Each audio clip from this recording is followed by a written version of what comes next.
plus un cœur est irrégulier, plus la personne est en bonne santé parce qu'il y a une plus grande adaptabilité. Donc il y a cette capacité de grande oscillation entre le sympathique et le parasympathique, entre l'action et le repos, et quelqu'un qui a une grande résilience du système nerveux autonome. Et donc c'est ce qu'on cherche à faire, à augmenter en entraînant notre système nerveux autonome comme on entraînerait un muscle.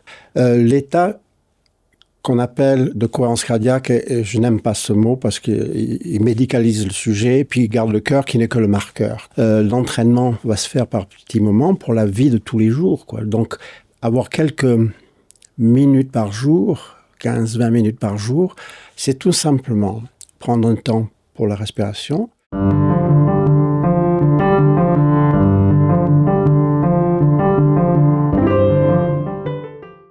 Bonjour, bienvenue sur Dialogue. Je suis Fabrice Midal, philosophe enthousiaste qui aime partager ses enthousiasmes avec vous, auteur de nombreux livres, dont Suis-je hypersensible et le tout dernier, d'actualité, Comment ne pas laisser le monde se défaire, 19 leçons pour résister. Depuis plus de 35 ans que je pratique la méditation, réfléchir à ce qu'est le souffle, la respiration, c'est essentiel. Et je fais l'expérience depuis toujours que selon la manière dont je respire, ça change mon état émotionnel et mon esprit. Et donc depuis toujours, j'aime bien lire des livres sur ce sujet, et en général, je suis presque toujours déçu parce que je trouve qu'on parle de la respiration comme quelque chose de mécanique, de technique, sans montrer vraiment les liens amples, profonds avec notre propre état d'être, un rapport complètement non instrumental, mais un rapport d'écoute.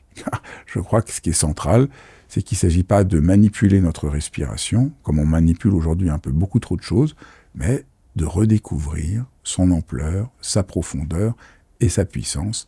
Ça a un impact tellement profond sur notre santé. Et pour parler de tout cela, j'ai invité le docteur David Howard pour son nouveau livre. Vous allez voir, ça va être passionnant, même si, je vous le dis tout de suite, on n'est pas toujours d'accord avec le docteur Howard. Vous ferez votre idée pour vous-même et vous me direz ce que vous en pensez. Bonjour docteur. Bonjour. Comment un docteur s'engage aussi passionnément sur la respiration?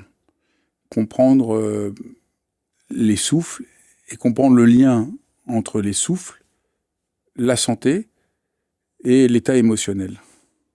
C'est pas venu d'un coup, c'est venu progressivement, avec un peu de hasard ou de synchronicité, étant donné que ma langue maternelle, c'est l'anglais.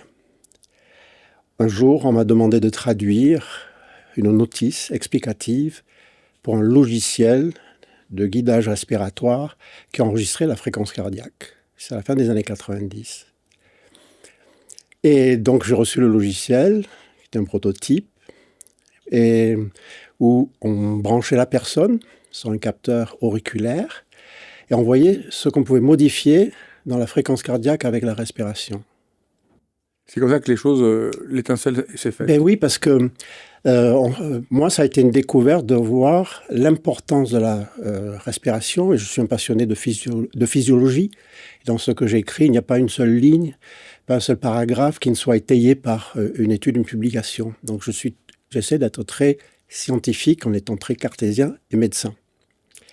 Et donc, ça m'a surpris de voir que la respiration avait une prise directe sur la fréquence cardiaque, mais enfin, ce n'est pas la prise directe sur la fréquence cardiaque, une prise directe sur notre système nerveux autonome, qui est notre système d'adaptation à l'environnement. Nous avons un système autonome, involontaire, que l'on ne peut pas modifier par la volonté, par exemple fréquence cardiaque, les rythmes veille-sommeil, vous ne pouvez pas les modifier par la volonté. Il y a une fonction automatique qui est la respiration, où il y a une certaine part de modification que l'on puisse faire par la volonté. Et ce qu'on appelle la variabilité cardiaque m'a beaucoup intéressé. Il y a énormément de publications sur PubMed, il y en a 20 000, sur ce système d'adaptation qui est toujours impliqué dans tout désordre de santé. Je ne veux pas forcément parler de maladie, mais tout désordre de santé est toujours accompagné d'un déséquilibre dans notre système d'adaptation qui s'appelle le système nerveux autonome. Et il a deux branches. La branche qui prépare à l'action, à la fuite, au combat, c'est comme ça que l'on s'adapte. Nous sommes des animaux. Nous nous adaptons par l'animation, le mouvement, l'éloignement du danger. Et puis, donc il y a la branche qui s'appelle la branche la fuite ou le combat, qu'on appelle aussi orthosympathique. Puis une branche antagoniste pour la réparation après la préparation, c'est-à-dire qui nous met au repos, relaxation. Et en fait, la santé, c'est un équilibre entre deux forces, une force de dépense énergétique, énergie vers l'extérieur, et une force de restauration, de récupération. Et ce qui est intéressant, c'est que la respiration ayant une action directe sur le système nerveux autonome, a une action directe sur la santé. Alors ça, c'est le point de départ. Par exemple, ce logiciel a montré, ce que les cardiologues connaissaient depuis longtemps, qui s'appelle l'arythmie sinusale respiratoire, que chaque fois que l'on inspire, le cœur accélère. Même là, chaque fois que vous inspirez de façon même automatique, votre cœur accélère. Et chaque fois que l'on souffle, le cœur ralentit. C'est la seule chose que ce logiciel montrait. Montrait qu'à l'état normal, le cœur accélère et ralentit, et qu'on peut, en prenant un certain contrôle sur la respiration, on a un petit moyen d'aller titiller le système nerveux autonome et le ramener au centre. Donc ça, c'est le point de départ. Et c'est le point de départ de ce qui s'appelle la cohérence cardiaque. Et je n'aime pas le terme, je n'ai jamais aimé ce terme parce que ça ne veut rien dire. Pour le commun, même pour les médecins, cohérence cardiaque ne veut rien dire. À la rigueur, on aurait appelé ça la cohérence cardio-respiratoire, c'était déjà plus simple. Et donc, je me suis beaucoup intéressé à ça. Le livre dont on parle là, c'est le 8e ou le 9e. Donc, les premiers ont été surtout consacrés à la cohérence cardiaque. Puis, je me suis dit, maintenant, ça fait 25 ans que j'enseigne, que je forme des professionnels de la santé à des pratiques en consultation respiratoire. Et je me suis dit, c'est peut-être le moment de sortir un peu de cette niche physiologique. Et je ne parle pas de médical parce que j'aimerais démédicaliser la cohérence cardiaque pour sortir par le haut un petit peu. Et qu'est-ce qu'il y a au-dessus de la cohérence cardiaque, ou la cohérence cardio-respiratoire, comme j'aimerais bien l'appeler? Bien la respiration. Il se trouve qu'il y a 2 ans, j'ai eu un accident assez important, avec multiples fractures, qui m'a obligé de rester 6 mois couché. Pour moi, hyperactif, ça a été terrible. Heureusement que j'avais la lecture. Et j'ai voulu m'intéresser, mais ça fait déjà plusieurs années, m'intéresser à toutes ces techniques respiratoires qui sont très souvent la porte d'entrée de pratiques ancestrales, de pratiques de santé, pas forcément médicales ou scientifiques, qui sont la porte d'entrée. Par exemple, pour la méditation, on commence souvent par la respiration. Pour le yoga, on commence souvent par la respiration. Les sportifs, souvent la respiration. Les chanteurs, les acteurs. La respiration est déjà un outil que nous utilisons pour entrer dans une activité de santé ou bénéfique pour la santé. Et donc, je me suis mis à lire des livres sur la respiration dans le domaine de la santé, du bien-être et du bien-être. Et je voulais savoir quels sont les points communs, comment ça fonctionne, et toujours le ramener à la physiologie. J'ai besoin de comprendre. Je n'aime pas parler de quelque chose que je ne comprends pas, ou je n'en parle pas en général. Et ça m'a permis de comprendre comment certaines postures de yoga fonctionnaient, toujours avec ma base physio-logique. Et c'est pour ça que petit à petit, j'ai accumulé, mais déjà depuis un certain temps, accumulé toutes ces notions. Pourquoi est-ce qu'on va respirer en haut, en bas? Pourquoi est-ce qu'on va, au yoga, pour la salutation au soleil, partir du sol vers le haut? Chercher à trouver quels sont les points communs. Et je commençais à prendre des notes. Et c'est des centaines de pages de notes, et qui m'ont donné envie de rassembler en un livre qui va d'abord donner les principes généraux que j'ai trouvés qui étaient communs à toutes ces pratiques. Donc voilà, à la base, par un hasard de traduction médicale ou traduction pour un logiciel, comment un médecin est tombé dans la potion magique de la respiration. Est-ce qu'on peut commencer à décrire, comme vous le faites, parce qu'au fond, votre livre est très... Voilà, on part d'évidence et pas à pas. Et vous commencez simplement par décrire comment on respire. Et quelle est la singularité de l'inspiration et de l'expiration. Et alors ça, c'est le point de départ. Et c'est quasiment le seul... c'est le premier par lequel on rentre, hein, parce que c'est facile, parce que c'est mesurable en plus. On peut... c'est la fréquence respiratoire déjà. La fréquence respiratoire en respiration par minute est déjà connue. Je veux dire, lorsqu'on ralentit sa respiration, eh bien, on a un état d'apaisement. Donc il y a la fréquence respiratoire déjà. Et les respirations lentes ont plutôt tendance à être apaisantes. Mais après, il y a autre chose, il y a ce côté, chaque fois que j'inspire, j'active le système orthosympathique, j'active le système d'adrénaline. Chaque fois que j'expire, j'active le système parasympathique, antagoniste, et qui active par exemple l'acétylcholine, qui est l'hormone antagoniste de l'adrénaline. Parce que ce qui est important, je crois, de dire, c'est votre travail, c'est non pas de manipuler comme ça le souffle, mais de partir de ce qui se passe déjà. Donc, votre travail, c'est déjà, mais qu'est-ce qui se passe quand on inspire? C'est ce que vous êtes en train de faire. On va d'abord commencer à voir qu'est-ce qui se passe quand on inspire, qu'est-ce qui se passe dans l'expire, faire un peu plus attention à ce qui se passe, parce que c'est à partir de là qu'on va pouvoir avoir des leviers de mouvement. Oui, exactement. Et je me suis aperçu qu'il n'y a pas que ça. Par exemple, lorsqu'on a une respiration plus claviculaire, haute au niveau du corps, claviculaire ou apical, on active le système orthosympathique. Et pour s'en rappeler, système orthosympathique, SOS, abréviation, c'est le système du danger. Et quand on a une respiration centrale, et plutôt que vers l'extérieur, on active à la fois le sympathique et le parasympathique. Respiration viscérale, abdominale, sous-diaphragmatique, on a une activité plutôt parasympathique. Donc là, on est sur les localisations des volumes respiratoires. Donc là, vous allez très vite, je vais essayer de reprendre. Oui, tout à fait. Parce que donc, ce que vous dites, c'est pas ce qu'on peut entendre des fois, ça c'est une bonne respiration, ça c'est une mauvaise respiration. Vous dites, la respiration en haut a un sens, oui, une fonction. La respiration au milieu a une fonction, oui. La respiration ventrale a une fonction, et donc c'est en comprenant la fonction de chacune qu'on va pouvoir voir ce qu'on veut faire. Donc c'est beaucoup moins dogmatique, oui. Parce qu'en général, voilà, il faut respirer par le ventre. Non, c'est pas du tout votre propos. Absolument pas. On commence par décrire. Donc je voudrais bien qu'on y aille, si vous voulez bien reprendre très simplement, parce que pour vous c'est très évident, mais j'aimerais bien qu'on prenne très simplement. Ouais. Donc, qu'est-ce qui se passe quand je respire là-haut? Là-haut, on active, le cœur accélère parce que c'est la preuve, c'est la manifestation visuelle et mesurable qu'on active le système nerveux orthosympathique. Donc, on voit que le cœur accélère, on peut voir de combien. Et lorsqu'on respire au centre, on a une activation à la fois du sympathique et du parasympathique. Donc, pourquoi on respire? Quel est l'avantage de respirer en haut?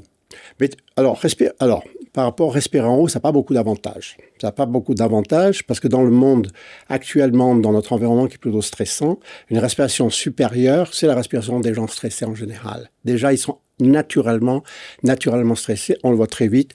C'est les épaules monter, descendre, respiration ici. Dès qu'on leur demande de faire un exercice respiratoire, ils s'étouffent. Ils ne savent qu'inspirer, ils ne savent pas souffler, ils ne savent pas expirer. Donc, on propose de descendre. Donc, on préfère proposer dans notre environnement très stressant et anxiogène, on préfère proposer des respirations, dans ce cas, plutôt basses.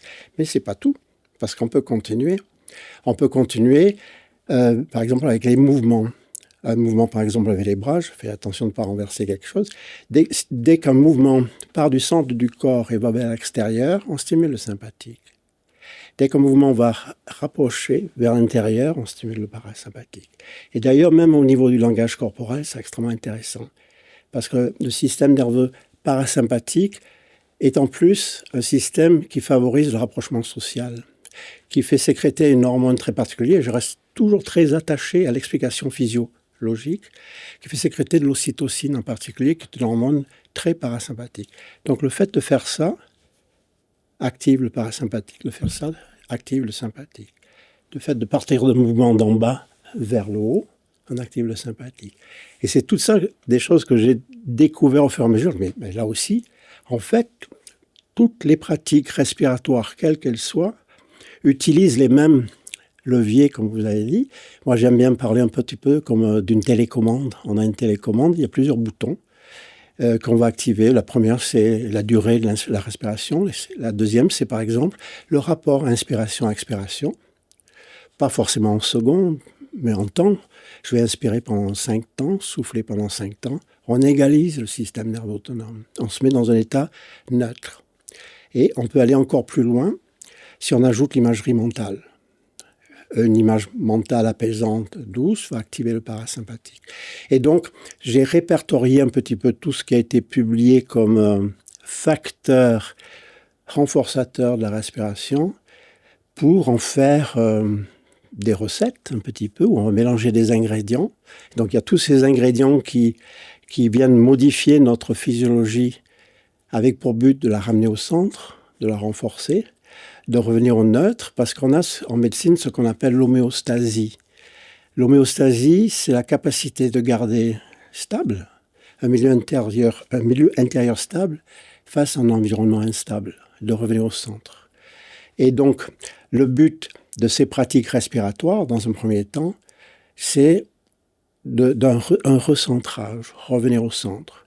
Quelqu'un qui est très stressé, un système sympathique, il est à polarité sympathique dominant, beaucoup de cortisol, qui est l'hormone du stress, avec des effets indésirables sur le moyen long terme, sur le sommeil, sur tout un ensemble de signes, de symptômes. Et ces personnes, on va essayer de les ramener au centre avec la respiration. Mais de notre côté, on a des personnes qui sont parasympathiques dominantes, avec fatigue, la dépression en particulier, on va essayer de les ramener au centre. Et donc, c'est utiliser pour apaiser certaines personnes, pour stimuler certaines personnes. Donc, par la respiration, je peux agir sur mon système nerveux de manière tout à fait... sur mesure. Ouais. Quand je comprends les principes que vous avez dit. Donc, l'inspiration et l'expiration n'ont pas la même fonction, leur durée, à quel endroit je respire, si je lie ça à des mouvements du corps, et je peux employer des images qui m'aident à habiter autrement la respiration. Puis on peut ajouter des affirmations. Je n'ai pas voulu employer le mot mantra, mais c'est la même chose. On peut ajouter des affirmations mentales. Et donc, ça, ce sont les ingrédients de base. Et puis après, justement, je parle de 30 exercices, de 30 pratiques. J'appelle ça des respirations, c'est une action, qui sont surtout là pour illustrer ce qu'on peut faire. Et mon objectif dans ce livre, c'est de donner les ingrédients de base qui fonctionnent, puis après proposer aux lecteurs, aux personnes, un petit peu de chercher ce qui leur ressemble, mais aussi essayer d'expérimenter en associant en fonction de ce qu'ils ressentent, parce que je parle des ressentis. Ce n'est pas un livre médical, je ne parle pas de symptômes, je ne parle pas de maladie, je parle de tracas ou de ressentis. On puisse l'adapter pour aller mieux. Et encore une fois, à aucun moment je fais une allégation thérapeutique ou autre, et ça je n'en fais jamais, c'est pour aller mieux. Donc voilà un petit peu la base de ce livre. La perspective qui vous anime dans ce livre, c'est donc de nous rendre plus familiers à notre respiration pour trouver en chacun d'entre nous ce qui va être juste. Alors, de manière tout à fait presque très très subtile, tout au long du livre, il y a vraiment un souci d'éviter ce qu'il y a presque toujours quand on parle de respiration, un côté un peu trop technique. Moi, je suis un peu gêné parce que souvent, quand on parle de respiration, on a l'impression qu'il faut que je contrôle ma respiration, que c'est une technique. Alors, c'est très subtil, mais votre livre, c'est pour ça que j'ai voulu vous inviter, parce que j'ai dit enfin quelqu'un qui parle de la respiration avec cette souplesse-là, mais très subtile. Tout le temps, vous dites, il ne s'agit pas de suivre une technique, il s'agit d'habiter une certaine modalité. Donc, par exemple, même, vous l'avez dit très rapidement tout à l'heure, il ne s'agit pas forcément de compter les secondes, il s'agit de trouver les temps, même qu'on peut ressentir soi-même.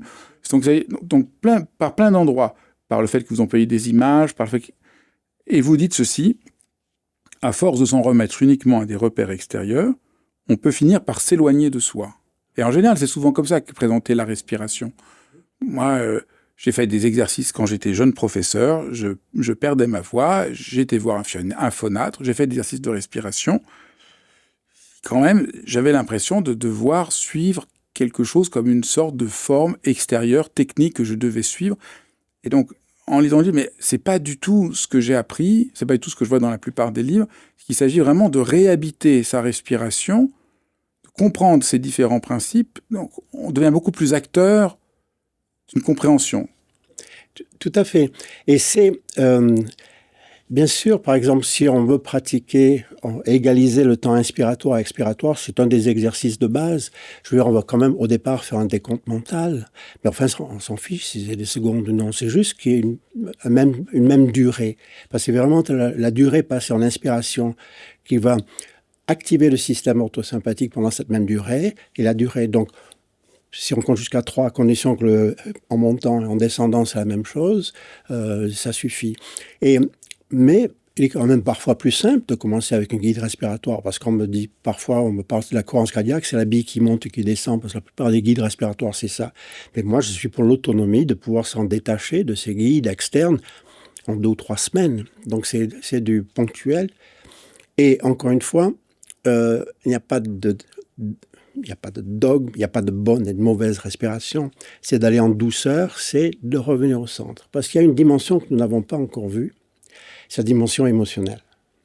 La totalité des émotions, sans aucune exception, sont véhiculées et manifestées, incarnées par le système nerveux autonome. Il y a des émotions, le titre polarité sympathique dominante, celles qui font accélérer la fréquence cardiaque. C'est la peur, la colère, le dégoût, la surprise, la joie. Et je ne parle pas de la valence de l'émotion, puisque la joie accélère la fréquence cardiaque, elle est sympathique dominante. Donc il y a toutes les émotions. Et puis il y a des émotions à polarité parasympathique, la honte, la tristesse par exemple, qui sont des messages de mouvement, émotion, émoverait, bouger vers l'extérieur, de mouvement pour revenir au centre, la peur pour me faire enfuir, la colère pour me battre, et tout ça pour éloigner les dangers ou pour m'éloigner des dangers. Et donc les émotions sont entièrement véhiculées par le système nerveux autonome. Et donc là, il n'y a pas seulement ce que j'appelle un recentrage physiologique, et ce qui m'a intéressé, c'est que tout cela, on peut le montrer. Et là, oui, on peut utiliser un matériel, et je m'en sers uniquement pour la démonstration, pour montrer aux personnes ce qu'on arrive à faire avec la respiration, et le montrer sur du biofeedback. C'est un matériel de retour de la fréquence cardiaque. J'utilise la fréquence cardiaque comme marqueur, simplement pour montrer qu'on a un pouvoir de revenir au centre, pour se débarrasser le plus tôt possible du matériel. Et en tant que nutritionniste de formation et de spécialité, je me suis très vite rendu compte que la prise en charge purement diététique était vouée à l'échec et ça ne marche pas. Enfin, la restriction cognitive ne fonctionne pas sur le moyen long terme. Et c'est pour ça que je me suis intéressé dès le début de ma pratique de nutritionniste aux émotions et la nourriture, jusqu'à ne plus prescrire de régime restrictif. Et c'est pas que je n'y crois pas ni rien, mais je pense que c'est pas la meilleure façon de prendre en charge les troubles du comportement alimentaire. Et là, l'émotion entre aussi, et les pratiques avec mes patients et mes clientes, c'était véritablement de travailler aussi la respiration aussi dans ce cadre émotionnel,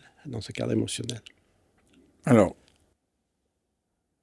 donc j'ai lu votre livre et je me suis dit, waouh, enfin quelque chose d'aidant sur la respiration, parce que on entre dans le rythme de la respiration. Mais alors, j'ai été complètement déconcerté que vous avez dit que vous venez de la cohérence cardiaque, qui est pour moi vraiment, je ne sais pas comment. Allez-y. Pour moi, tout à fait négatif. Je déconseille aux gens la cohérence cardiaque. Je trouve que c'est abominable. Parce que vous la connaissez pas dans cette profondeur. Je trouve que moi, c'est ça un peu je me suis dit, mais c'est le contraire de votre livre. La cohérence cardiaque, c'est je suis quelque chose, j'instrumentalise ma respiration, je suis coupé de mon ressenti, et moi, je déconseille, enfin, je trouve que, pour moi, c'est très mystérieux, ce que j'ai lu là, quand vous dites ne pas s'en remettre uniquement à des repères extérieurs, on peut finir par s'éloigner de soi, trop de guidage peut dissocier du ressenti réel, on suit le rythme imposé sans vraiment s'écouter, moi j'ai l'impression que la cohérence cardiaque, en plus, vous avez dit le problème du terme, l'usage qui est en effet, c'est voilà, je suis stressé, je vais suivre cette boule pour me calmer, je trouve que c'est pas un rapport humain à la vie. Et je trouve que ce qui m'a plu là dans votre livre, c'est on part avec des images, avec de la vie, avec du rythme. Et je trouve cette mécanisation générale de tout. On vit dans un monde où les êtres humains sont de plus en plus mécanisés. Suivre une bille qui monte et qui descend, moi je l'ai essayé de le faire. J'ai trouvé ça complètement angoissant au plus haut point. J'ai l'impression, ça m'a rendu fou, parce que je trouve que ça me déshumanise. Donc moi, je suis un peu hypersensible, donc je suis très sensible à ça. Je trouve que c'est une déshumanisation très profonde de l'être humain. Et donc, j'étais déconcerté, mais vous l'avez dit un peu tout à l'heure, dans ce livre-là, c'est comme si vous entriez dans une autre dimension. Donc peut-être ça a pu vous aider, mais en tout cas, dans l'expérience qu'on peut faire de votre livre, ça n'a rien à voir avec la cohérence cardiaque. On est dans un autre monde que la cohérence cardiaque. La cohérence cardiaque fait partie quand même de ce monde-là. La respiration, c'est le monde. La cohérence cardiaque en est qu'un petit pays. Mais la cohérence cardiaque par rapport à ce que vous faites dans ce livre, pour moi, c'est deux mondes différents. C'est-à-dire autant la cohérence cardiaque, pour toutes les raisons que j'ai dit, moi je suis frappé qu'on vit dans un monde de plus en plus mécanisé. Le rapport à l'être humain est mécanisé. Je me mécanise. Et donc le rapport à mon souffle se mécanise. Je ne crois pas qu'un rapport mécanique à mon souffle peut m'aider sur le long terme. Ça va peut-être m'aider sur le court terme, mais au fond, ça ne m'aide pas sur le long terme. Et quand je parle à des amis qui sont psychiatres, qui font de la cohérence cardiaque, je leur dis, mais au bout du compte, ça devient un évitement émotionnel. Les gens font ça pour ne pas ressentir leurs émotions et pour se calmer. Donc pour moi, alors ils disent, oui, au début, ça les calme. Mais je dis, oui, mais après, ça devient un piège. Et tous finissent par dire, oui, mais d'accord, mais au début, il faut bien commencer. Imaginons, il ne faut pas commencer par quelque chose qui n'est pas sain à la racine, puisque ça ne part pas de l'intégrité de l'être humain et que ça donne l'illusion que je vais essayer d'éviter mes émotions en essayant de me calmer. Alors, là on est dans un domaine passionnant. Donc, je dois dire que je vous ai prévenu avant que je vais vous poser cette question-là. Je vous ai dit, voilà, je vous invite, mais pour moi, je ne peux pas ne pas aborder cette question. Voilà, je voulais vous demander si vous étiez prêt à en parler. Ah oui. Parce que donc, et vous étiez tout à fait prêt à en parler. Mais donc, voilà, je vous ai dit aussi, ça fait 25 ans que j'attends cette question. Parce que je tiens à dire aux gens que ce n'est pas du tout mon habitude d'entrer en désaccord profond avec un invité que j'invite. J'essaie vraiment d'être au service des gens que j'invite. Mais là, pour moi, c'est très important. Cette question est très importante. Je vous ai dit que je n'allais pas défendre la cohérence cardiaque, parce que c'est pas le sujet. On pourrait le reprendre si vous voulez. Mais il faut savoir, et je reviens aux émotions, parce que aux émotions. L'état qu'on appelle de cohérence cardiaque, et je n'aime pas ce mot parce qu'il médicalise le sujet, puis il garde le cœur qui n'est que le marqueur, quoi. Donc, qui n'est que le marqueur du système nerveux autonome. Mais ça s'appelle comme ça en français. C'est mon ami David Servan-Schreiber qui a mis ce terme dans son premier livre, Guérir, en 2003. Et en anglais, on n'utilise pas le terme cohérence cardiaque.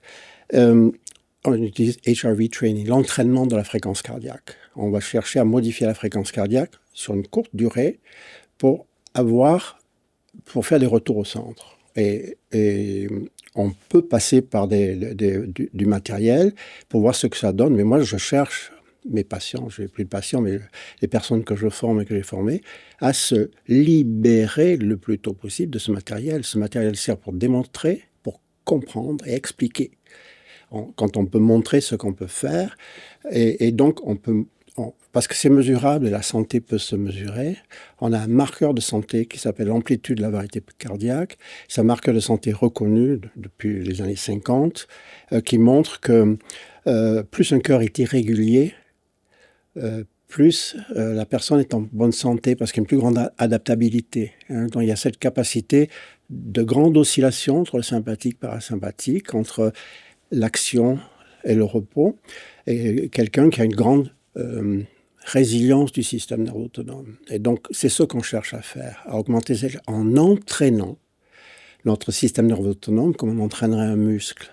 Mais l'entraînement va se faire par petits moments pour la vie de tous les jours, quoi. Donc, avoir quelques minutes par jour 15-20 minutes par jour d'un petit entraînement. Et à la base, cet entraînement, le plus simple, et je demande aux personnes de commencer avec ça, c'est tout simplement prendre un temps pour la respiration, avec une posture, parce qu'on n'a pas parlé des postures, les postures sont importantes aussi, donc une posture plutôt verticale, assis ou debout, et où on va égaliser le temps inspiratoire-expiratoire. Et rien que ça, on est dans le domaine de la résonance cardiaque, qui serait un terme physique, qui serait plus juste, c'est celui où on a cette fluctuation devient périodique, c'est-à-dire on a véritablement une accélération, ralentissement, ralentissement, qui est celle qui donne la plus grande amplitude de la variété cardiaque, qui est le meilleur marqueur de santé que l'on ait. Et donc, le but, c'est d'avoir des séances de pratique, de courte durée, où on va pousser un peu, j'aime bien l'idée d'une balançoire, par exemple. Il y a une balançoire ou un pendule. Si on veut entretenir un mouvement d'un pendule ou d'une balançoire, on ne peut pas pousser à n'importe quel moment. Il faut attendre qu'elle revienne. Et c'est la longueur du fil de la balançoire qui va décider de la vitesse du moment où elle revient. Donc on pousse quand elle vient. On pousse quand elle vient. Et si on veut entretenir un pendule, on va faire pareil. On ne peut pas aller plus vite, pas aller plus lentement. Il se trouve que le système nerveux autonome est un système oscillant, oscillatoire, vibratoire, comme toute physiologie. Et le système nerveux autonome a ce qu'on appelle une fréquence de résonance, c'est-à-dire une fréquence d'oscillation comme tout balancier, tout pendule, qui est celle, si on le laisse revenir, il va toujours osciller à la même vitesse. Le système nerveux autonome a une fréquence d'oscillation naturelle, mesurée, alors là, c'est des milliers d'études là-dessus, de 0,10 Hz, mais c'est plus facile de dire de 6 par minute. Si on va pousser le système nerveux autonome en soufflant, le cœur va ralentir. Et comme si on voulait ramener la balançoire en inspirant, pendant 5 secondes, ça fait les 6 par minute. 5 secondes d'inspiration, 5 secondes d'expiration, ça fait 10 secondes, ça fait 6 par minute. On a la plus grande oscillation du système nerveux autonome. C'est là où les secondes entrent en question. Mais ça, c'est uniquement pour montrer. Et donc, on va essayer avec la respiration, et là, je ne parle que du rapport inspiration-expiration, et pendant des années, je n'ai fait que ça, et jusqu'à ce que cet accident me fasse ouvrir. Il y a aussi d'autres choses que l'on peut ajouter. On va faire osciller notre système à sa fréquence optimale de guérison aussi. Donc, voilà. Pourquoi vous avez dit que la question que je vous ai posée, vous l'attendiez depuis 25 ans ? Parce que je n'ai jamais eu quelqu'un me dire que la cohérence cardiaque, je la déconseille. Et c'est pour ça que j'aime aussi comprendre votre point de vue. Pour moi, c'est intéressant. Pour moi, c'est déshumanisant. Oui, mais là, j'ai compris. Parce que ça me coupe de mon expérience. Alors, je suis quelque chose et je ne fais plus attention à ce que je sens. Je corresponds à quelque chose. 1. 2. J'utilise ça pour essayer de me calmer. Donc, c'est comme ça que c'est présenté partout. C'est comme ça que tous les médecins le font aujourd'hui. C'est comme ça que c'est conseillé partout dans tous les sites. On le voit. Oui. Calmez-vous, faites la cohérence cardiaque. Donc, ça entraîne un évitement expérientiel et émotionnel qui est un des grands problèmes de notre temps. Aujourd'hui, les gens voudraient être performants, efficaces et calmes, au lieu de rencontrer leurs difficultés, de les habiter et de les transformer. Et il n'y a pas, et troisièmement, dans la cohérence cardiaque, il n'y a pas, du coup, d'expérience profonde de l'émotion que je vis, que j'accepte, que je reconnais, pour la transformer. Donc, dans votre livre, c'est l'inverse. Dans ce livre-là, c'est l'inverse. Il y a toutes les émotions qui sont prises, et vous montrez comment la respiration n'est pas une manière de l'éviter, mais une manière de l'habiter d'une autre façon. Et donc, pour moi, ce livre-là est l'antipode de ce que, c'est ça qui m'intéresse à comprendre. C'est l'antipode. Parce que dans la cohérence cardiaque, je fais exactement la même chose tout le temps. Je dois suivre la balle qui monte et qui descend. Donc, quelque chose de mécanique. Voilà, c'est vraiment au fond, on me présente aussi. Là, c'est à la fois le méditant que je suis et le philosophe. On me présente comme modèle de la respiration une machine, une balle qui monte et qui descend exactement de la même manière. Pour moi, ça participe d'une déshumanisation très profonde. Et ce que je trouvais passionnant dans votre livre, c'est exactement le contraire. Et vous parlez le miroir d'eau pour les pensées en boucle, en rumination, la boussole intérieure pour une décision en suspens. Donc là, c'est une réhumanisation complète. Là où ravi de l'entendre.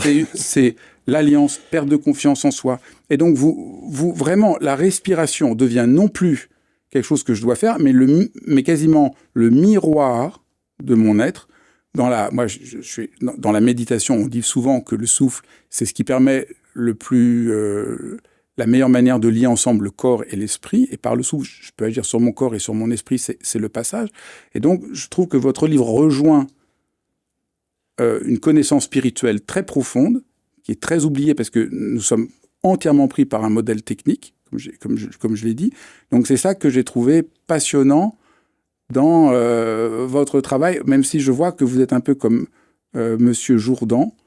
Ce que vous faites, c'est un peu comme Jourdan qui fait de la prose sans le savoir. Ah, mais tout à fait. J'ai l'impression que vous avez découvert ça dans votre travail, mais que vous avez touché quelque chose d'encore plus vaste peut-être que ce que vous pensiez. Alors, je suis tout à fait d'accord avec vous. Je ne m'attendais pas aux effets bénéfices que ça a apporté.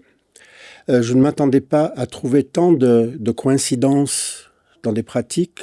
Et maintenant, quand je vois une pratique de santé, quelle qu'elle soit, si elle emploie la respiration, je peux enfin comprendre pourquoi on va, par exemple, faire des pauses respiratoires, des suspensions. Et j'aime bien comprendre. Et je m'aperçois qu'avec la respiration, on touche à l'homme dans son intégrité. C'est ça. Et là où je ne suis pas d'accord avec vous, c'est le fait qu'on se déshumanise. Mais il faut quand même savoir, et là vous avez raison par rapport aux émotions, lorsqu'on est en état de cohérence cardiaque, c'est-à-dire cet état qui a la définition physiologique de la cohérence cardiaque que personne ne connaît parce qu'elle est trop compliquée à expliquer, c'est la fluctuation périodique de la fréquence cardiaque. Alors là, déjà, écrire un livre, maigrir par la cohérence cardiaque, c'est compliqué, mais maigrir un livre par la fluctuation périodique de la fréquence cardiaque, vous n'en vendez pas un seul. Donc, c'est compliqué. Il y a toujours un problème de mots que l'on a mis sur la cohérence cardiaque. Et par contre, lorsqu'on est dans cet état dit de cohérence cardiaque, de neutralité sympathico-vagale, parce que le nerf vague, c'est le parasympathique, cet état de neutralité sympathico-vagale, on est et ça c'est pas mal de travaux là-dessus, en apesanteur émotionnelle. Je ne dis pas non, mais on est en état. L'émotion est une expérience, et je ne dis pas que l'émotion là-bas, mais on est dans un état où le corps ne produit pas d'émotion. L'émotion est un message de changement. L'émotion est perçue lorsqu'il y a en particulier une notion de danger. Il y a une émotion qui est un mouvement pour échapper au danger ou pour me rapprocher de ce qui est favorable. Et donc c'est un mouvement pas d'échapper, de trouver les moyens de me soustraire à ce danger. Et une fois que le danger est passé, et qu'on a réparé l'énergie qu'il a fallu pour le faire, on est dans un état d'apesanteur émotionnelle, c'est-à-dire il n'y a plus de message d'alarme à ce moment-là. Et dans cet état de cohérence cardiaque, c'est pas qu'on échappe à l'émotion, on déclenche un état d'apesanteur émotionnelle face aux conditions, à l'environnement autour de nous, qui a généré ça. Et là, par exemple, j'ai formé les pilotes de l'armée de l'air à Mont-de-Marsan, à la base de Mont-de-Marsan, en les entraînant en simulateur de vol à pouvoir rester dans cet état de cohérence cardiaque malgré des messages de danger dans leur casque ou sur leur instrument, pour servir d'arriver à prendre la distance. Au début, lorsque nous avons mis en place avec David Serran-Schreiber, parce qu'on a été associés pendant une dizaine d'années pour les formations, on a mis les premières formations en place. On avait créé un petit groupe d'études de médecins parce qu'en fait, je ne savais pas où j'allais, je ne savais pas ce que je faisais. Moi, j'ai découvert ça. Rien n'avait été publié à l'époque là-dessus. Et donc, on avait fait une mini-étude, bien sûr, entre nous, avec une douzaine de médecins pendant 2 ans, de personnes qui pratiquaient régulièrement des respirations, je vais dire, à fréquence fixe. Et le retour qu'on a eu, avec des questions ouvertes. On demandait à nos clients, nos patients, de noter qu'est-ce qui a changé depuis que vous pratiquez la cohérence cardiaque, parce que c'est le terme utilisé. Eh bien, les deux, en question ouverte, le phénomène physiologique le plus souvent cité, et c'est pas un QCM, c'est je dors mieux déjà. Et ça, c'est la manifestation d'un stress réduit, parce que le cortisol empêche de dormir. Et la deuxième, au point de vue sentiment, les deux mots qui ont été employés, prise de distance et lâcher prise. Avec ces moments de retour dans cette apesanteur, moi j'aime bien appeler apesanteur émotionnelle, j'aime bien comparer ça un peu aux montagnes russes, ça monte, ça monte, ça monte. Et à un moment, en haut, avant de redescendre, il y a ce moment d'apesanteur émotionnelle. Et on peut revenir au centre émotionnellement, on peut se mettre dans cet état d'apesanteur plusieurs fois par jour pour pas chercher à éviter les émotions, mais arriver à vivre avec et arriver à, je ne vais pas utiliser le terme de désensibilisation, de les rendre moins, moins difficiles pour le corps. Et donc c'est plutôt un travail de désensibilisation que l'on fait en douceur. Et ce qui est important, c'est que cette technique, 5 secondes, quand on le fait, moi j'aime bien, je préfère utiliser avec les patients, avec les personnes que je suis, un guidage personnel. Donc déjà moi, je veux me mettre en cohérence cardiaque et j'utilise plus le guide respiratoire depuis des dizaines d'années. Donc, et guider avec on inspire et on descend. Et vraiment comme si on suivait une sinusoïde, une vague. Et ça a rien d'un mécanisme qui monte et qui descend. Alors, est-ce qu'on peut faire un des exercices de votre livre? Est-ce qu'il y en a un que vous voulez faire? Bien, on va prendre le stress ou la base, peut-être la base, parce que la base, c'est dans le domaine du stress. Parce que là, ce livre, pour moi, c'est de montrer... Parce que si j'avais utilisé que inspire, expire, le rapport, ben, ça existe déjà dans un livre qui s'appelle le 3-6-5. Donc là, il fallait quand même donner tout ce qu'on peut faire et ajouter pour, rendre les exercices intéressants et différents. Et voilà la base, le stress chronique. Et je vous laisse nous guider. Alors là, dans le cas de... je ne rentre pas dans les détails physiologiques, mais je demande déjà à la personne de s'asseoir bien droit. Je vais le faire, comme ça tout le monde peut le faire en même temps qu'il nous écoute. De s'asseoir bien droit. Et de tout simplement, on va commencer avec les yeux ouverts, vous me regardez, et vous allez tout simplement suivre ma main, et je vais le faire avec vous. Et j'expliquerai pourquoi on fait ça. Ce que j'appelle la respiration synchrone, c'est capital. Donc, on va inspirer. Je ne vous demande même pas de compter parce que moi, je vais compter pour vous. Donc, je vais faire la main gauche. On inspire. Et on souffle. On inspire. Et on souffle. Là, j'inspire sur 4 ou 5 temps. Et ce qui est important, j'expire sur 4 ou 5 temps. Continuez comme ça, inspirez, et on souffle. Et je vous demandais de descendre la tension comme si vous vouliez avoir une expansion thorax-abdomen à l'inspiration, et comme si vous laissiez tout simplement les muscles se resserrer. Donc une inspiration active, vous allez activer les muscles pour inspirer, et ce n'est pas la peine de les gonfler complètement, juste inspirer, et laisser et de ne pas souffler en activant un muscle. Alors on essaie d'utiliser l'élasticité des côtes, on inspire, et on laisse dégonfler tout seul. On inspire, et on laisse dégonfler tout seul.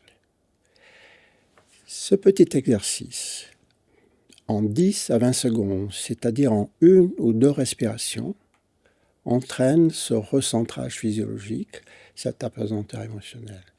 Et où il y a un effet, et c'est mesurable, et c'est ça qui m'intéresse dans cette pratique-là, il y a un effet qui est mesurable, il n'y a pas trop de paramètres que l'on puisse mesurer, mais il y a un paramètre que l'on peut mesurer, c'est le dosage du cortisol par exemple.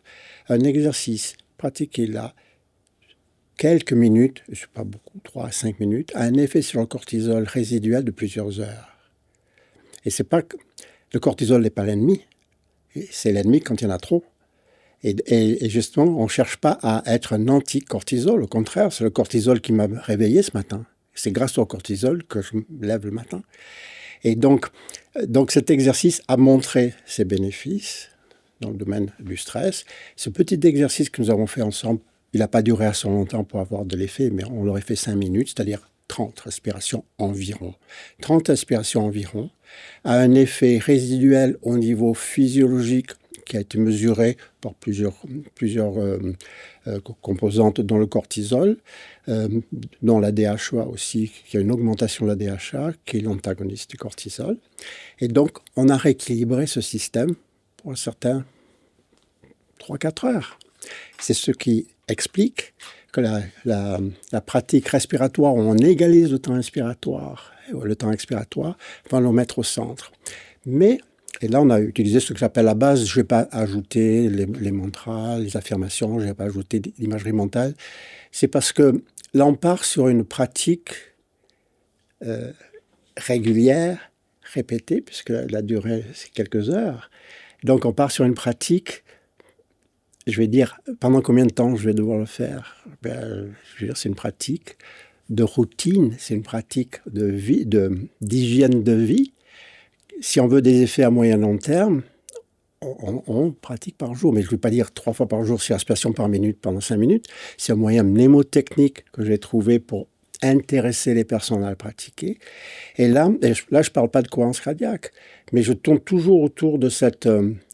De pousser le système nerveux autonome, pousser ma physiologie, pousser mes émotions pour les faire osciller le plus amplement possible. Mais on peut aussi, et les autres exercices, il y a des exercices, je suis fatigué le matin par exemple. D'accord, on n'a qu'à en faire un autre. Alors là, je vous propose ça serait bien d'en faire un où on voit tout la richesse, c'est-à-dire avec les visualisations et tout.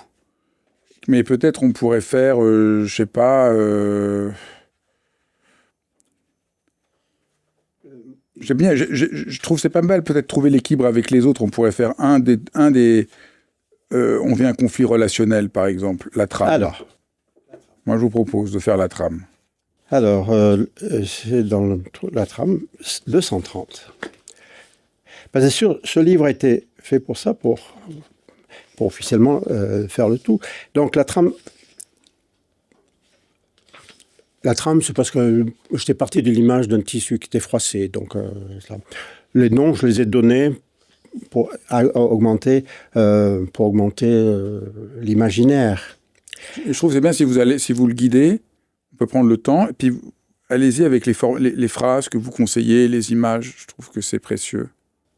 Alors là, dans cet exercice-là, il y a un recentrage central. Hein, donc là, c'est parce que j'ai vécu un conflit. Donc, je suis pas bien, alors, je suis fâché avec quelqu'un. C'est un peu ça, dans le cas où vous êtes... Exactement. J'ai quelque chose qui va pas bien. Et là, je demande en général une main près du cœur. Donc, il y a la focalisation aussi, parce que je ne vais pas parler d'intention, d'attention. Il y a beaucoup d'autres choses qu'on peut ajouter. Alors, c'est sûr que lorsque je suis avec quelqu'un, pour moi, c'est beaucoup plus intuitif que de suivre un plan.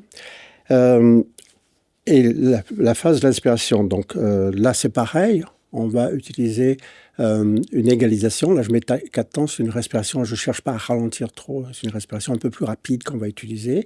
On est dans la gamme des respirations naturelles qui sont entre 9 et 25 par minute. Donc, c'est-à-dire, je vais inspirer pendant 4 temps. Et j'aime bien ajouter, c'est une respiration à peu près 8 à 9 par minute. Et ce que vous allez trouver, c'est que chaque fois, je fais la même chose. Mais en fait, on fait toujours la même chose. On va inspirer avec l'imagerie mentale et on va souffler. Et là, je demande une respiration un petit peu plus rapide. Et en imagerie mentale, je ne me rappelle plus ce que j'avais mis, parce qu'après, il faut que je les relise, parce que certains, je les ai écrits il y a 2 ans, ça. L'image, voilà. Oui, c'est ça que j'aime bien. Un tissu froissé posé sur une table, chaque inspiration fait onduler le tissu. Un tissu qui ondule au vent doucement. Donc, on va inspirer. Et là, c'est un peu plus rapide, mais on égalise toujours le temps inspiratoire, expiratoire. On va inspirer. Comme un tissu qui flotte au vent, quoi. Et on souffle. avec une respiration vraiment centrale. La respiration centrale va activer et le sympathique et le parasympathique en même temps. Là, on n'est pas forcé sur du vagal, c'est vraiment là.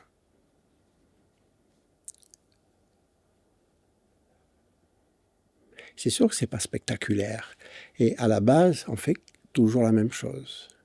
Et c'est pour ça que j'ai voulu l'habiller pour donner un peu plus de corps imagé à ça.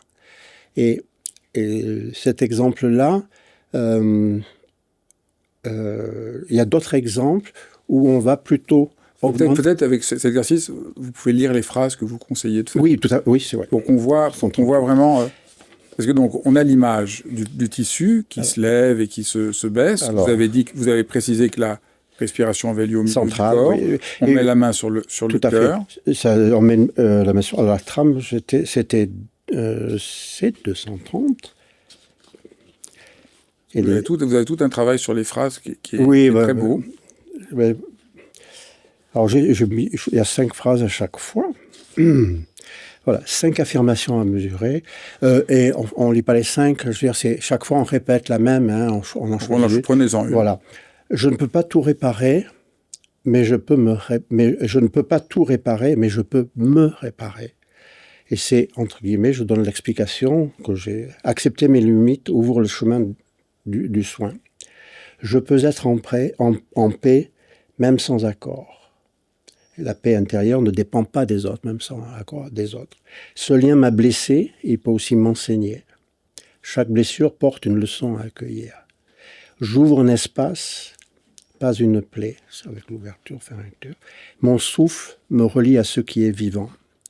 Et donc ça sort. Donc j'en prends une. On prend une. Et pendant quelques minutes, je fais cette respiration. Je vois le tissu. Exactement. Et je me récite cette phrase à l'intérieur de moi-même. Même sans accord. Je peux être en paix, même sans accord. Et tout ça, c'est en affirmation mentale. Ouais. Voilà, je pense qu'on comprend mieux. Je trouve que l'exercice là. Et là, je suis tout à fait d'accord. On n'est pas du tout dans la cohérence cardiaque. Non. Même si à la base, on rétablit. Mais là, d'un seul coup, ça a plus d'ampleur, ça a plus de. Voilà. Et là, on voit, il y a toute une ampleur qui est réintégrée dedans. Avec la phrase. Et la raison pour laquelle j'ai fait ça, c'est suite au livre précédent qui s'appelle Cohérence Kid.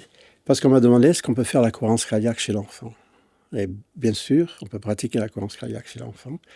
Et j'ai contacté des enseignants, des personnes qui travaillent avec les enfants, qui font soit du yoga à l'école, soit des techniques de méditation à l'école, soit des pratiques respiratoires à l'école.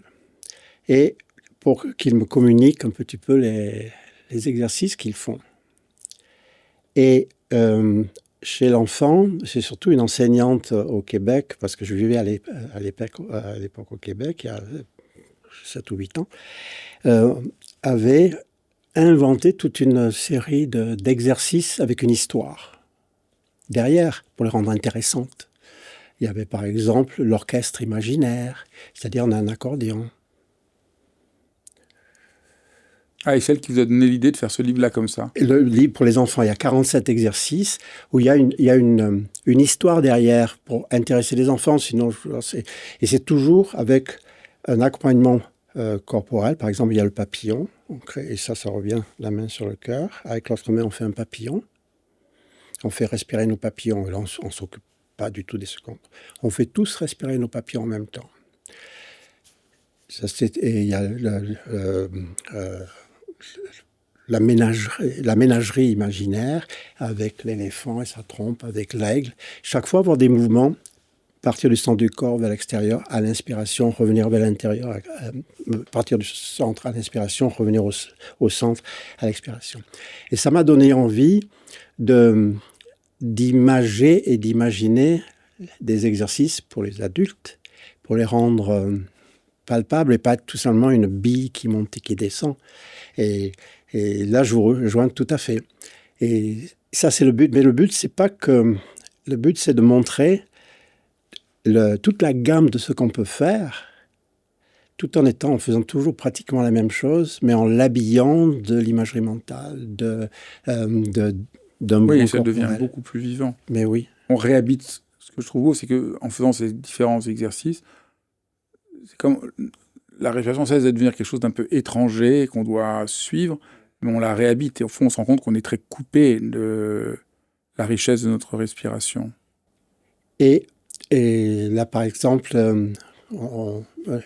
plusieurs exercices dans le domaine de la douleur. J'ai pas mal de centres antidouleurs qui utilisent cette respiration de résonance. Je ne vais pas utiliser le terme de cohérence, de résonance cardiaque dans le domaine de la douleur.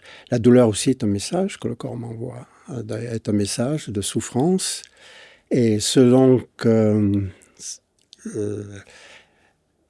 par exemple, les douleurs inflammatoires, ce sont les douleurs sur lesquelles on va mettre du froid. Sur les douleurs neurologiques, on va plutôt mettre du chaud. Là aussi, on est toujours dans le domaine des équilibres système sympathique et parasympathique. Et là, on va pas avoir la même respiration si c'est une douleur de type sciatique, douleur dentaire, qui sont des douleurs neurologiques qui sont sympathiques dominantes, que les exercices dans une inflammation où c'est rouge, c'est chaud, c'est enflé. Et là, on va agir sur le rapport inspiration-expiration. Si je veux par exemple me réveiller le matin, il y a l'étincelle par exemple, je vais faire des inspirations, des expirations très courtes, inspiration longue, expiration courte. Si au contraire, vous avez parlé de se calmer par la cohérence cardiaque n'est pas un exercice d'apaisement, c'est pas de la relaxation, c'est tout l'inverse de la relaxation. La relaxation, on met tout le système nerveux au repos en total parasympathique. C'est-à-dire, on va décaler le curseur physiologique vers le parasympathique dominant. Là, qu'est-ce qu'on fait? On recentre et on active le système nerveux autonome à son maximum et au centre. Et donc, c'est pour ça que quand je vois des noms comme où il y a la relaxation dans le terme, etc., je dis, c'est pas avoir vraiment compris ce qu'on fait avec la cohérence cardiaque, où on se met dans l'état de neutralité. Moi, je conseille, je fais encore des formations pour professionnels, moins qu'avant, je fais encore des formations pour professionnels, et je dis, s'il y a une chose qui devrait rester après cette formation, respirez avec vos patients, respirez avec eux, commencez toute consultation en disant, comme c'est la première fois que je vous vois aujourd'hui, moi j'aimerais, si nous nous revoyons plusieurs fois en consultation, moi j'aime bien qu'on passe une dizaine de respirations, qu'on synchronise nos respirations en début de consultation. Je vais respirer comme ce qu'on a fait tout à l'heure, vous allez respirer avec moi, puis après on suit notre consultation habituelle. Que fait ce petit exercice que j'appelle la respiration synchrone? Ça a transformé ma pratique de médecin généraliste et de prise en charge plutôt avec des pratiques de thérapie cognitive et comportementale. Et donc ça a transformé ce colloque singulier, cette alliance thérapeutique qu'on a avec les patients. C'est-à-dire, moi je suis dans cet état de neutralité émotionnelle pendant ce temps. C'est-à-dire, je démarre. Et puis après, je passe dans un état émotionnel répondant. Je veux dire, je reviens à cet état, mais je l'ai mis au neutre. Je l'ai mis à zéro. Donc, je commence la consultation. Le patient qui est passé avant au niveau émotionnel, c'est fini. Je commence la consultation dans cet état de neutralité. 10 respirations suffisent à se mettre dans cet état de neutralité qu'on peut voir lorsqu'on fait des enregistrements avec le biofeedback. Et puis, donc moi, je suis dans cet état d'apesanteur émotionnelle. La personne qui est en face de moi, elle est aussi. Parce que c'est un réflexe. Il faut savoir que personne ne peut pas ne pas être dans cet état de résonance cardiaque. Je ne vais plus employer avec vous le terme de cohérence cardiaque. Personne ne peut pas être dans cet état. C'est un réflexe qui s'appelle le baroréflexe. C'est parfaitement expliqué, explicable, et je le fais dans les formations, qu'on a hérité. Tous les vertébrés ont ça depuis 580 millions d'années. Simple fait d'égaliser le temps inspiratoire va mettre dans cet état physiologique de neutralité. Et qui est un état non adaptatif. Donc, ce n'est pas un bon état. On va utiliser quelques minutes, quelques secondes, juste pour revenir au centre, puis on repart dans la vraie vie. Mais on repart au neutre. Et donc, dans la constatation, si on la commence, moi, je suis au neutre. Et c'est là, je prends la distance, je suis plus ouvert, je suis plus acceptant, non jugemental, puisque je suis à une neutralité. Mais mon patient, qui est en face de moi, démarre la consultation dans ce lieu sûr émotionnel que nous déclenchons avec cet état-là. Et la relation thérapeutique, l'alliance thérapeutique change aussi. Parce qu'il faut savoir que le stress, et d'ailleurs dans le mouvement, dans le sympathique, on a une tendance à éloigner les gens. Je veux dire, c'est éloigner les gens.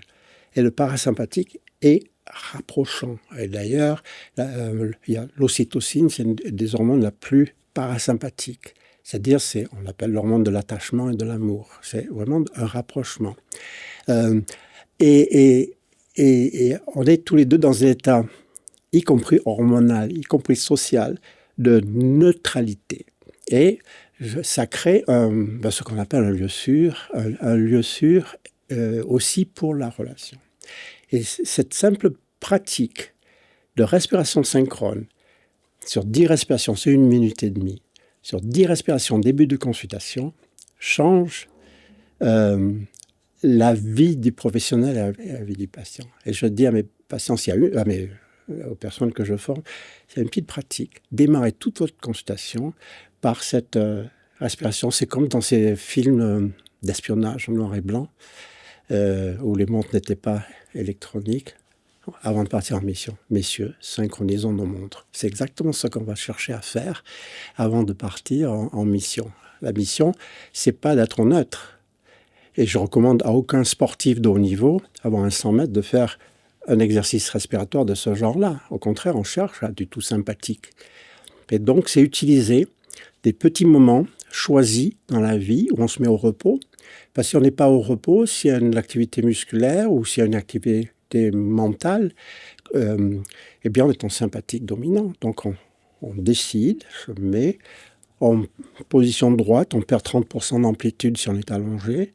On se met en position droite, et on égalise le temps inspiratoire-expiratoire, une dizaine de respirations, on peut partir. Si on veut que ça ait un effet bénéfique sur le long terme, il faut que ça dure un peu plus longtemps. C'est pour ça que c'est quelques minutes, mais je ne donne même pas de durée en général. C'est quelques minutes est suffisant, mais après, on rentre à nouveau dans la vraie vie. Donc, il n'y a pas d'évitement. Et lorsqu'on fait des formations sur le stress, le coping, c'est l'évitement que la plupart des gens font. On évite les stresseurs pour ne plus y être confronté. Ça marche, puisqu'on souffre moins. Le problème, c'est qu'il n'y a jamais d'atténuation par l'exposition, il n'y a jamais de désensibilisation aussi. Et il y a un des domaines où cette pratique marche bien, c'est justement l'hypersensibilité, mais ça, c'est un autre sujet. Merci infiniment. C'était vraiment passionnant de vous écouter, de voir quelqu'un qui est aussi passionné. J'avais hâte de venir, sincèrement, depuis que dit par rapport à la cohérence cardiaque. J'avais hâte de venir. Je ne cherche pas à vous convaincre. La cohérence cardiaque dont vous parlez, c'est pas celle à laquelle je crois. Écoutez, merci infiniment. Et en tout cas, votre livre, je l'ai trouvé très aidant. Merci. Merci, c'est le but d'ailleurs. Merci d'avoir suivi cet épisode de Dialogue. C'est vraiment un vrai merci parce que c'est vraiment précieux que vous ayez vu cet épisode jusqu'au bout, que ça vous parle, parce que je fais ça pour vous. Donc c'est vraiment un échange et je suis vraiment conscient aujourd'hui qu'autour de Dialogue, il y a véritablement une communauté de gens pour qui prendre soin du monde, prendre soin de soi, prendre soin des autres compte beaucoup. Et c'est vraiment merveilleux de voir qu'on est ainsi une communauté. Alors n'hésitez pas à partager, à liker. Ça a l'air de rien, mais c'est vraiment très important. Ça participe d'une sorte de contagion heureuse dont notre monde a bien besoin. Je vous embrasse et je vous dis encore une fois merci.